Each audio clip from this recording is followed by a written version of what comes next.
Hola, hola, hola, curiosos dementes, y bienvenidos a De Psicología. Yo soy Juan Martín, tu psicólogo favorito, y hoy vamos a estar viendo la fascinante vida de William James Sidis. ¿Alguna vez te has preguntado tú quién es la persona más inteligente del mundo? No solo de nuestra época, ¿cuál es la persona más inteligente que jamás haya pisado el planeta? Pues muchos dicen que es William James Sidis.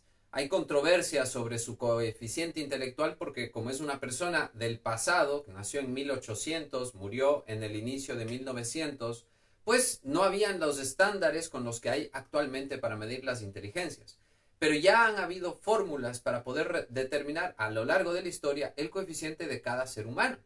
Una persona común y corriente tiene más o menos entre 90 y 120 de coeficiente intelectual. Si tienes menos de eso, seguramente hay un daño de órganos, seguramente algo de la capacidad física está dañada. Chicos, ¿en qué año fue 1 más 1? La respuesta es el fantástico Ralph. Y por eso tienes menos de lo que debería ser normal, que es 90 hasta 120. Es la estadística común. Pero por encima de 120, ¿quién haya escuchado que tiene un coeficiente como el de Albert Einstein o Stephen Hawking? Llegan a 160. Pero William James Sidis, la persona que vamos a hablar hoy, han podido rankearle hasta 300 de IQ. Hay personas que dicen hay que ser mucho más rigurosos en el momento de medir el coeficiente intelectual y le miden con 260, le miden con 240, le ponen por ahí, pero igual es absurdo de ponerlo en comparación al lado de Stephen Hawking o Einstein. Es muchísimo más grande o abarcativa la capacidad intelectual de este ser humano. Pero ojo, la inteligencia, ¿acaso te hace feliz? Porque este es uno de esos casos que dicen que es el hombre más inteligente del mundo. Nadie se pone a debatir eso, pero ¿vale la pena? Porque su muerte y su trágica historia de vida relatan una historia triste que no llegó a la felicidad y por eso cuando googleen el nombre de Sidis normalmente dicen como la trágica historia.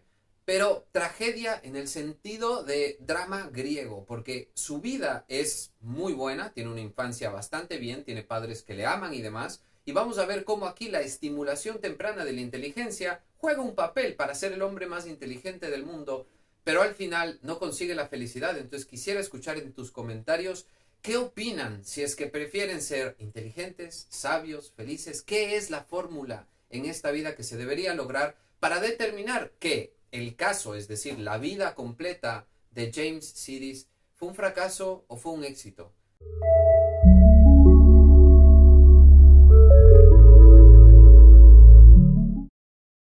Empezando. Los seres humanos al momento de hablar más o menos ha transcurrido un año de vida. Al un año empiezan las primeras palabras y demás. Pero se pueden imaginar que William había pedido al año y 6 meses. A su madre le dijo, ¿me puedes pasar el artículo del New York Times porque quiero leer el periódico completo al respecto? Y se puso a leer con total soltura. Un año y medio estamos hablando.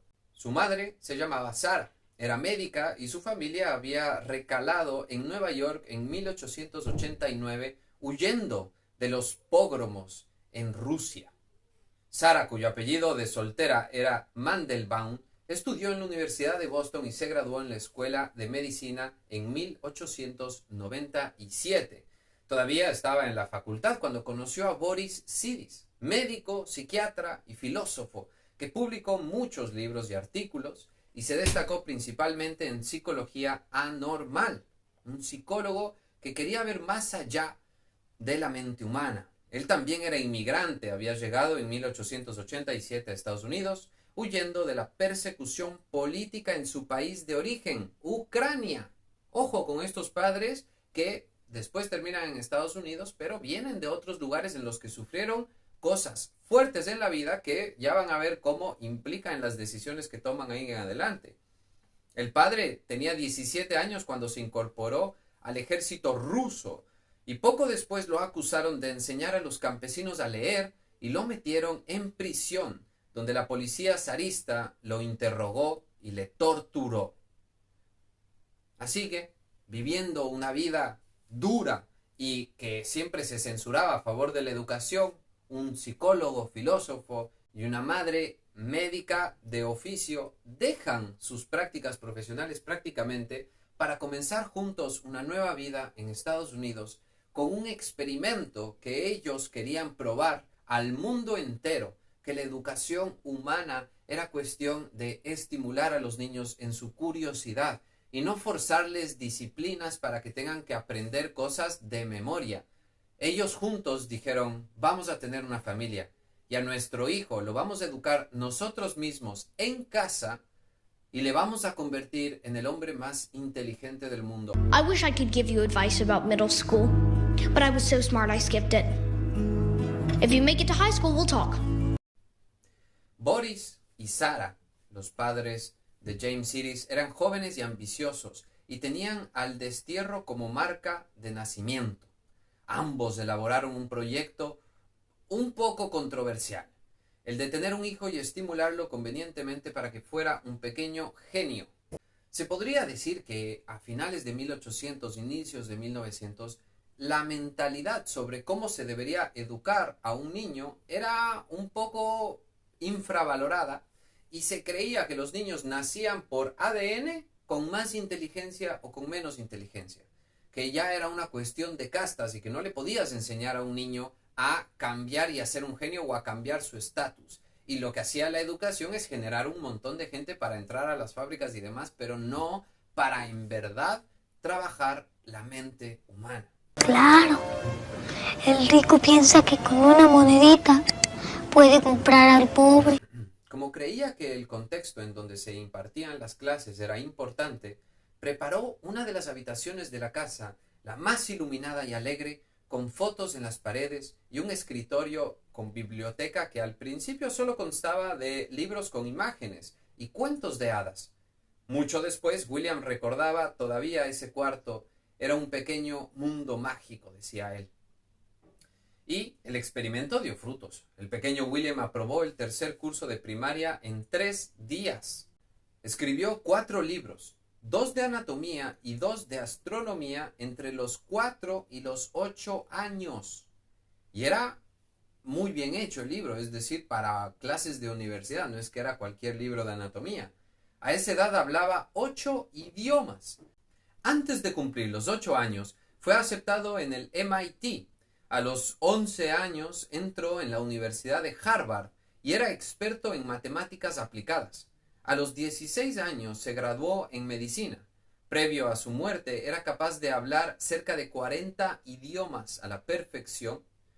Y, por ejemplo, a los 7 años ya había inventado un idioma propio que se llamaba el Wendergut, que estaba basado en el latín y el griego, pero tenía elementos del alemán, tenía elementos del francés y otras lenguas romances. Para entonces ya era una pequeña celebridad. Los diarios le dedicaban páginas enteras, sobre todo para desarrollar el debate acerca de su forma de crianza. Los detractores afirmaban que, con su inteligencia desmedida, el joven no era capaz de focalizarse en un interés específico, sino que saltaba de una cosa a otra sin orden. Por ejemplo, de historia pasó a sociología, de sociología pasó a lingüística, y después se quedó estudiando termodinámica. Era una celebridad para la prensa, pero la comunidad científica le daba la espalda. William empezaba a sentir los efectos de la soledad. A pesar de ser un intelectual ambicioso, la comunidad científica le daba la espalda. Encima había heredado las tendencias de izquierda de su padre, lo que no le hacía la vida más fácil. Una de sus múltiples entrevistas se declaró ateo y socialista y se negó a alistarse para la Segunda Guerra Mundial. Otra vez fue arrestado por celebrar el 1 de mayo junto a otros obreros. Además empezaba a sentir los síntomas de la enfermedad que los llevarían a la muerte. Quiero que se imaginen el sueño de poder tener a tus padres que te eduquen, que estén encima tuyo todo el tiempo dándote atención y demás, estimulando tus curiosidades y demás, pero al mismo tiempo vas creciendo y te vas dando cuenta que el interés que tienen tus padres sobre tu enseñanza y sobre tus capacidades no es porque quieren que tú seas feliz, sino que quieren en verdad lograr que el experimento sea un éxito, es decir, darle la mayor inteligencia a este niño. Aunque la inteligencia para esa época no se consideraba las habilidades sociales, la capacidad de amar, el poder trabajar en equipo. ese tipo de inteligencias que actualmente ya se empiezan a medir no eran ni siquiera consideradas o todavía ni siquiera lo son en el coeficiente intelectual, que solo mide matemática, lingüística, física, digamos, formas de resolver problemas y de crear ecuaciones de la misma mente, pero no necesariamente las habilidades sociales. Entonces, este niño no fue a la escuela, no estuvo con otros niños, no estuvo jugando ni demás. El padre creía que ante todo se podía hacer en serio, así que ¿para qué se tendría que jugar? Y todo esto va sucediendo a los 8 años, a los 10 años, a los 14 años. El niño ni siquiera se puede encontrar a sí mismo y ya tiene fama de muchísimas personas que le dicen: eres el más inteligente que he conocido en mi vida, eres el más inteligente de la universidad. Estás en Harvard de niño y a los 16 ya te graduaste de médico. Unas cosas que hacen que el pequeño se aísle, porque también en la universidad no es que se va a ir a las fiestas con los otros adolescentes, no está a la misma edad, ni siquiera madurativamente, pero obviamente no está a su propia edad. Está viviendo cosas de adultos y lo peor de todo es que tiene en los hombros el peso de las expectativas de los padres de que esto sea un éxito y ya empieza a tener las expectativas del mundo científico. La comunidad científica estaba diciendo: si eres tan inteligente, ¿por qué no inventas algo? ¿Por qué no escribes una teoría que nos revolucione las cosas? Y ahí es cuando se puso a hacer ecuaciones que son un poco útiles. Pero, por ejemplo, hizo una ecuación que podía determinar en cualquier momento de la historia qué es lo que había sucedido en una fecha importante. Si es que tú tienes solo una base de información, esta ecuación de él te ayuda a encontrar qué día fue en el calendario y qué fecha exacta. Pero estas cosas solo las haces porque la comunidad científica te está presionando. Albert Einstein, por ejemplo, quería ganar el premio Nobel, quería que la comunidad científica le reconozca. Entonces hizo toda la teoría de la relatividad, la dio a los científicos y el mundo científico dijo: esto es basura. Pero si quieres te podemos dar el premio Nobel por ese invento que tú hiciste 20 años antes, que es la teoría sobre los fotones de luz. Y así le dieron el premio Nobel a Einstein. Pero Einstein decía: esto no es ciencia, o sea, mi teoría es muchísimo más compleja y grande. Y esto le pasó a William Sidis. Empezó a hacer teorías de astronomía, empezó a hacer teorías sobre agujeros negros. Nadie en 1800 hablaba de qué es un agujero negro o no. Y este chico ya lo estaba escribiendo en publicaciones a los 20 años. Cosas que hasta ahora ni siquiera terminamos de comprender de astronomía, de física y también de matemática. Y no se hable de otras ramas que igual estuvo estudiando a tope. Es decir, al final de su vida terminó con 7 carreras encima, 40 idiomas y demás. Obvio, es una barbaridad, pero al mismo tiempo no produces nada específico, no generas un invento que digas: wow, el aire acondicionado, los carros eléctricos, naves espaciales. ¿Qué es lo que estás contribuyendo a la sociedad? Se podría decir que Sidis poco a poco se fue dando cuenta que habían expectativas en sus hombros, que tenía que cumplir con ser el más inteligente del mundo. Y eso no significa solo ser inteligente, sino hacer algo que demuestre esa inteligencia con un gran bang, con una gran sorpresa. ¿No es cierto?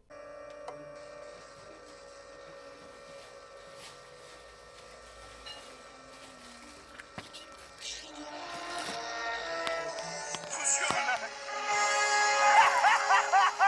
¡Funciona! ¡Finalmente inventé algo que funciona! Sí, doctor, funciona. Ante esto, el pequeño quería ya ser adolescente y dijo: ¿sabes qué? Estoy harto de las expectativas, estoy harto de los seres humanos, estoy harto de mis padres incluso. Me largo de aquí. Tengo que irme a vivir otra cosa, tengo que irme a encontrarme o tal. Una noche escapó, harto de ser considerado un conejillo de Indias, literalmente. Y pasó un tiempo de incógnito, lejos de sus padres, con trabajos esporádicos y muy simples, no trabajos intelectuales de ser profesor de un colegio, por lo menos, o tal. No, ser portero, ser cualquier cosa que no requiere inteligencia. Él estaba haciendo trabajos pequeños que no tengan que ver con exponerse mucho ante otros seres humanos y hablar con otras personas. A medida que continuaba con sus carreras universitarias y sus proyectos un poco delirantes, como por ejemplo el calendario rotativo, vivía en una soledad cada vez más profunda. Era famoso en su época, y salir a la calle le significaba un incordio. Vivía entonces encerrado en un pequeño y bastante sucio departamento de Boston, saliendo solo para visitar a sus padres de vez en cuando o participar en alguna actividad política. No sabía hacerse un huevo frito, ni doblarse la ropa, ni peinarse, ni cómo limpiar los inodoros de la casa, cómo hacer una higiene general de orden. Esto entra aquí, esto va aquí, esto va aquí. Sí, esta barbacoa es una divinidad. ¿Por qué la mía no es igual? ¿Por qué? Porque la vida es dura. Y aquí es donde yo quisiera preguntarles, ¿qué es lo que creen que debería hacer William en esta edad que está intentando salir adelante, está intentando salirse de casa, está intentando vivir solo, pero no sabe hacer las cosas prácticas, no sabe cocinar, no sabe planchar, no sabe la limpieza de una casa? Y podríamos llamar a eso un tipo de inteligencia, porque eso no está medido en el coeficiente intelectual. Pero él quería vivir solo, se lo puso más o menos como un reto, y pudo llegar hasta el final de su vida viviendo solo, pero la soledad le carcomía. Por lo tanto, intentó hacer un poco de socialización a través de la política. Así como a su padre le habían torturado en Rusia por enseñar a leer a campesinos, William también quería hacer algo por el mundo, y cuando se enteró de todas estas ideas izquierdistas y de paz, empezó a dar pelea en contra de las guerras mundiales. En contra de la primera dijo, pero también ya se venía la Segunda Guerra Mundial y él se negó totalmente a participar. Empezó a participar también en cosas ya de convenciones políticas donde los jóvenes se ponen a reunirse, a hablar, a debatir y a intentar sacar las ideas adelante. Y en una de estas socializaciones de la vida, conoció a una mujer que le cambió la vida. Y aquí es donde la tragedia verdaderamente empieza. Martha Foley estaba en una de estas movidas de activistas y fue literalmente una mujer bisagra para cambiar el rumbo de la vida de Sidis. Foley era una activista irlandesa a la que la fama de Sidis le importaba 3 pepinos. Le llamó la atención, en cambio, el aire de soledad que el joven arrastraba por todas partes, como un lastre. Se acercó entonces y habló con él, pero Sidis era tan tímido, sobre todo en presencia de una mujer, que apenas podía pronunciar una palabra. Este joven genio inteligente. Podría haber dicho la goma estaría bien. Podría haber dicho tomaré un mondadientes, pero no. Para mí la goma de mascar es perfección. ¡Oh, cómo esto! Bien, muy bien. ¿Qué sigue? Hacer una bomba. Una bomba estaría perfecto. Tiene un encanto de niñez. Es pícaro. Aquí voy.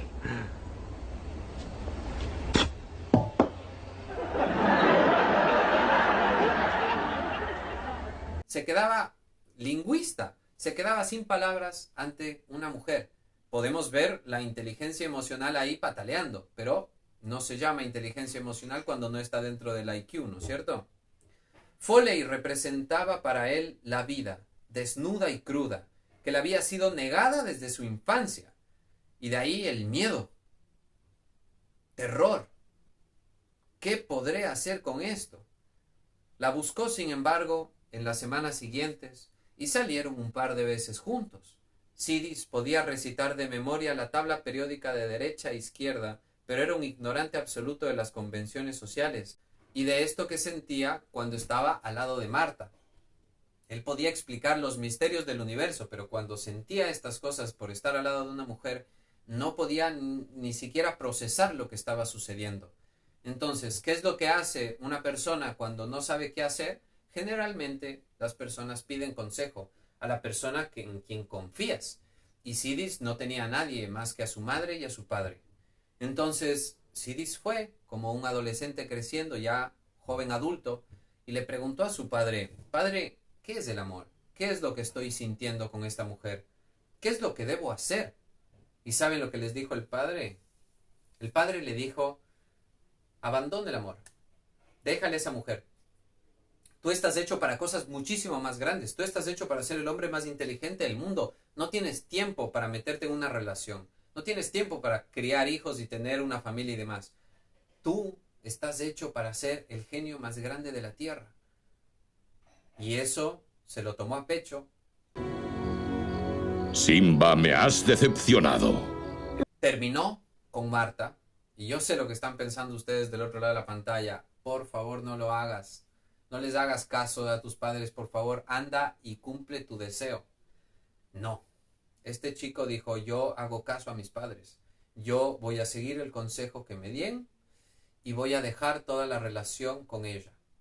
Pero lo que no esperaba a William Sidis es que le rompió tanto el corazón terminar su relación con Marta que su propio corazón le negó jamás volver a ver a su padre y a su madre. Él dijo, si es que quiere, su corazón le dijo, si es que tú quieres terminar esta relación de vínculo con Marta, entonces nunca más vamos a ver tampoco a tu padre ni a tu madre. Nos vamos a quedar absolutamente solos en la vida, nos vamos a encerrar en un departamento y solo vamos a cumplir estos sueños de tener estatus, de generar algo con la inteligencia, de demostrar a las expectativas del padre, de la sociedad, de la comunidad científica y al mundo entero de qué estamos hechos. Nos vamos a encerrar solo a estudiar, leer y escribir.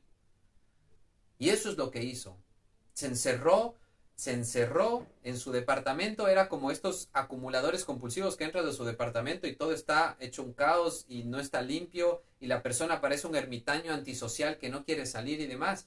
Eso era Sidis, no quería salir. Leía que su Marta se había casado con otra persona, se enteró de que su Marta había tenido ya hijos y había seguido con su vida, y literalmente le dio un derrame cerebral que le dejó postrado de cara al piso con la foto de Marta en las manos. Imagínense, la persona más inteligente del mundo, y nadie se enteró de que había muerto.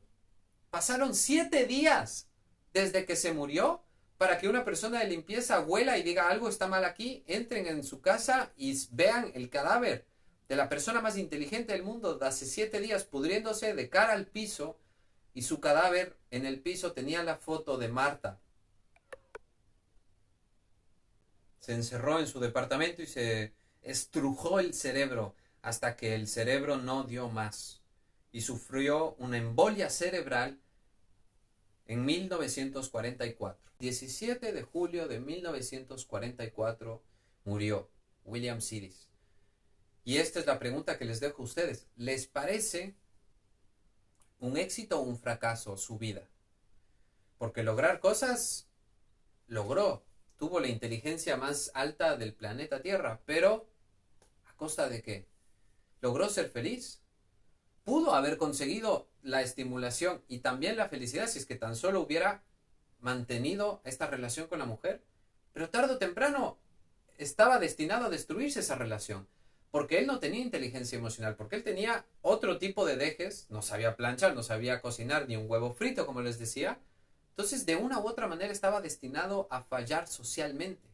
También quiero agradecer porque en comentarios dejaron el nombre de William Sidis y nos sugirieron al canal hacer un video sobre él. Entonces, que sepan que nosotros les hacemos caso, leemos los comentarios, estamos encima de estos temas y le agradecemos a la persona que nos dio el tema para la próxima, pues estaré leyendo los suyos. Y esto ha sido todo.